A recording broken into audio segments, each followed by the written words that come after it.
Today's episode is a Dueling Questions episode with Brad Bethune at Texas Card Dude. So he's local. I see him at some of the shows. He's a great sense of humor. Enjoyed batting our questions back and forth. Wasn't sure what to expect, but I think he wasn't sure what to expect either. Thanks sponsors, Topps Panini and Upper Deck, Mike Stadium Sports Card, Burbank Sports Cards, Heritage Auctions, Hugs and Scott Auctions, ComC.com, and Beckett Media, Beckett Grading, Beckett Authentication. So here's the Dueling Questions with Brad Bethune. For those of you who know him, I don't think you'll be surprised. If you don't, I think you'll be pleased. Okay, Brad, this is Dueling Questions. You get to go first. It can be about the hobby, but it doesn't have to be strictly about the hobby, but it ought to have something to do with sports card insights, because that's what our wonderful listeners have come to expect and appreciate. So Brad Bethune, Texas Card Dude, hit me with your first question and welcome to the show. Thank you. I appreciate it. The question is a follow-up question to something that you said once on your podcast. It was regarding BGS and starting up BGS. They came to you with the idea of starting BGS, and it took you a little while to go through that deciding process of moving forward with BGS. And they kept bothering you, and you'd say, no, wait, let me think about it. Let's do some organization and putting together and more realization of the idea. But the question is, what was the deciding factor or moment that allowed you to go ahead with BGS? You said there was a moment, but you never did say what the moment was. Okay. I haven't been asked that question exactly that way. I always talk about my team, but basically, if you don't listen to your team, I mean, you can go against your team occasionally and they'll say, oh, okay, boss, you're the boss. But these were some of my absolute best people who were coming to me recommending that we do this. And at some point, a non-answer, I'll think about it, is a no answer. We're not ready to do it. So these were some of my best people heartily recommending to do it. The other thing that was appealing this was after my heart attack. So one of the appeals of this, I had really strong people who'd researched it, and PSA was starting to emerge. SGC was in there as well. But this was an idea, Brad, that was probably not going to be as dependent on me as the price guide. So I think that's something I hadn't really thought about until you're asking that question. I did the condition guides back in the very early price guides, and I understand condition, but I was never going to jump into one of the grading seats and be a grader. I can grade cards, but I don't really have the patience to do the kind of stuff they have to do. I know cards very well. I can recognize counterfeits, but the difference between a 9 and a 9.5, I just don't have the patience for it. So it was less dependent on me, and I needed to trust my people. And I haven't been sorry. No regrets. I wish I'd done it sooner. That's the only regret. Okay. Okay. My question for you. What was it like to be behind Rich Klein's table and impersonate Rich for that period of time at the show a couple months ago? Oh, that's an awesome question. Thank you. He has an amazing inventory. So what was that like? First off, when he had to leave, I did the Scooby-Doo. You want me? So first off, it was an honor to even just be asked to do something like that. I took a heavy responsibility of being behind Rich's booth. Then number two, my limited knowledge of vintage and my knowledge versus your and Rich's knowledge is very limited. So what I did is I basically stood back there and said, okay, I kind of know what's in the boxes because I have dug through the boxes, but everything else is like, I don't know. So I started digging through what was in the cases, just trying to get a better idea while someone wasn't at the table.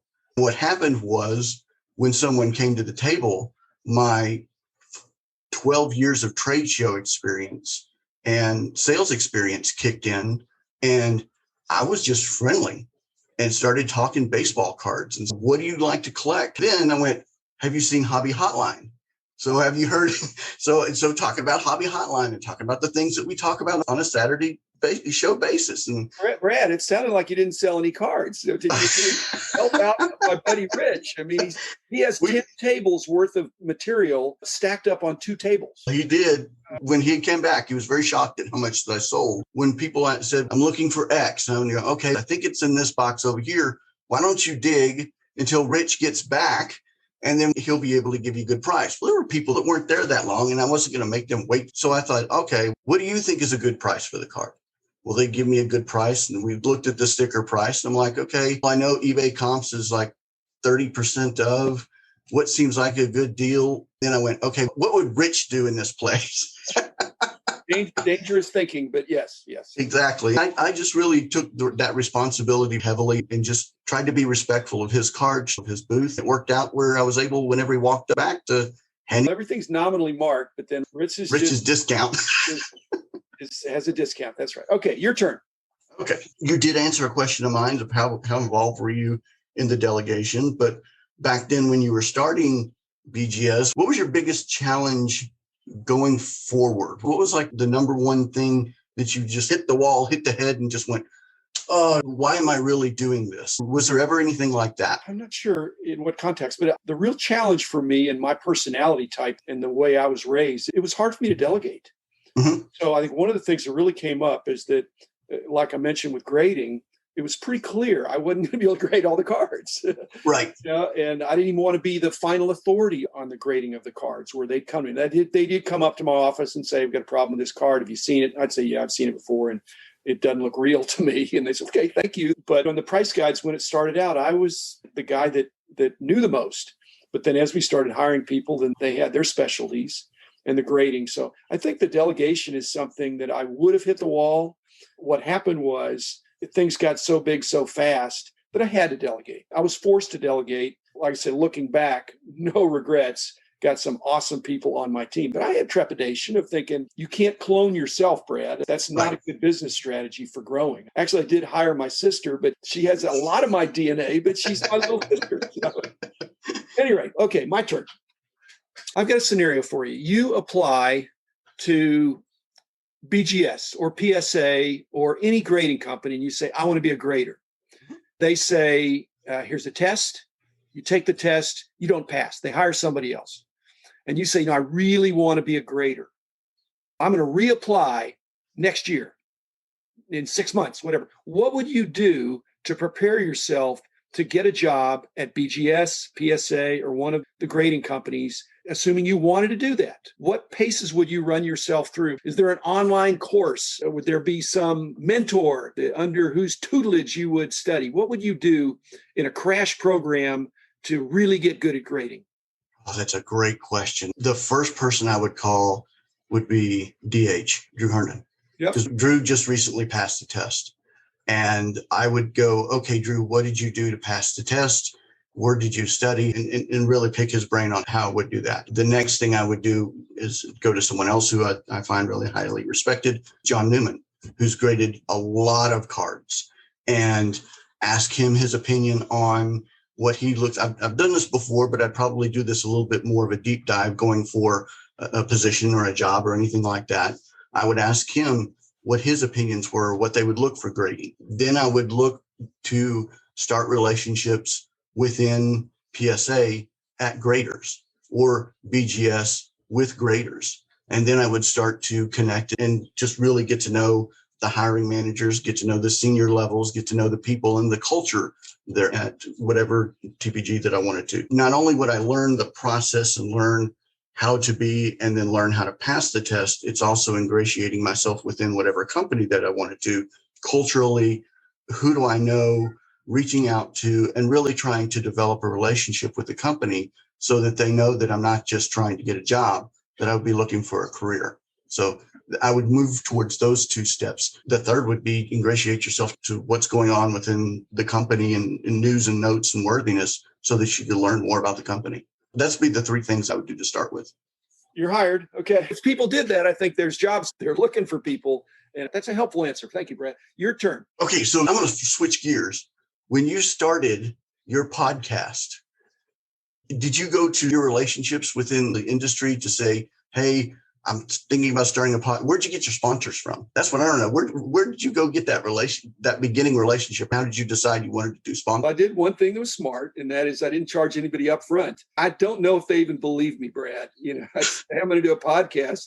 And they weren't saying, oh, what do you want to do that for? Or what's a podcast? But I just said, look, here's the sponsor offer. Like I said, was in arrear. You're only going to pay. It's not very much. It's more just I wanted to be along for this ride with some entities that I respected. And I intentionally thought it'd be better to have two auction sponsors, just one. It'd be better to have two card shops, better to have several card companies And ComC and BGS, Beckett Media, was sort of a no-brainer there. I just made a list, and there were some other people on the list. And a couple people said, let me wait and see. I said, well, sorry, there's no wait and see. You either want to go along for the ride or you don't. And there'll be maybe a time to get back on at some point in the future. But I've already got enough sponsors that I think people are tired of hearing the recitation. But they're all excellent companies that I'm willing to stand behind in the industry. I thought nothing against the breakers. There's a bunch of breakers out there, and I wasn't ready to pick. I had some of them on, and I'll continue to do that. But some of the fractional platforms. But at this point, I'm just riding with the sponsors that I have. I've mentioned that the idea was hatched by me, and then I ran it by these hobby dinner attendees, some of whom turned out to be sponsors over a couple of years, really. Then when I jumped in 2 Julys ago, it just turned out to be more fun than I thought. Hobby Hotline has been fun. There's just a lot of great hobby content out there.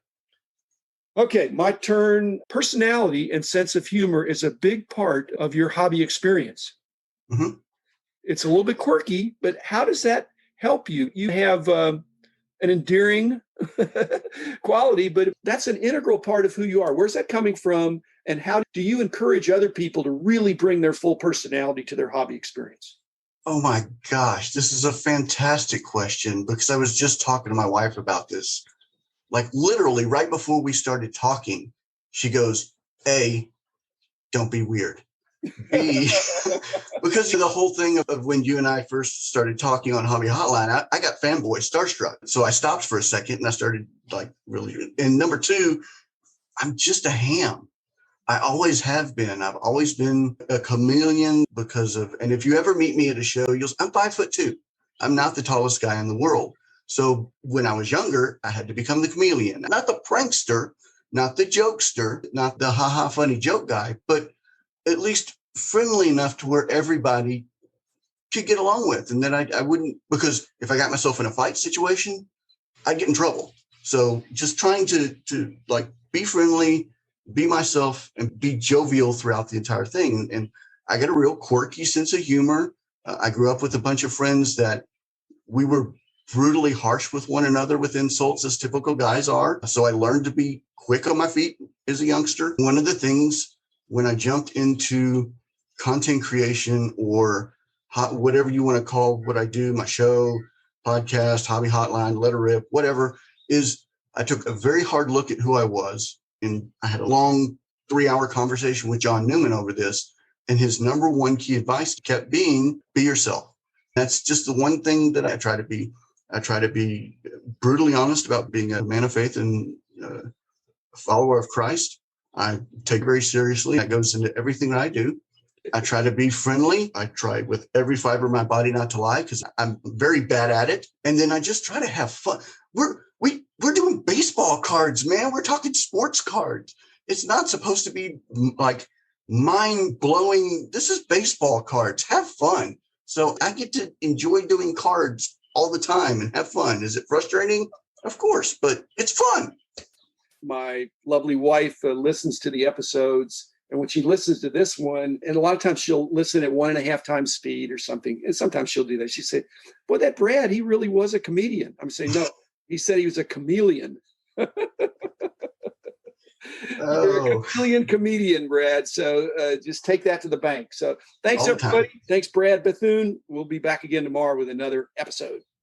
The man in the house of cards. The man in the house of cards. The man in the house of cards is doing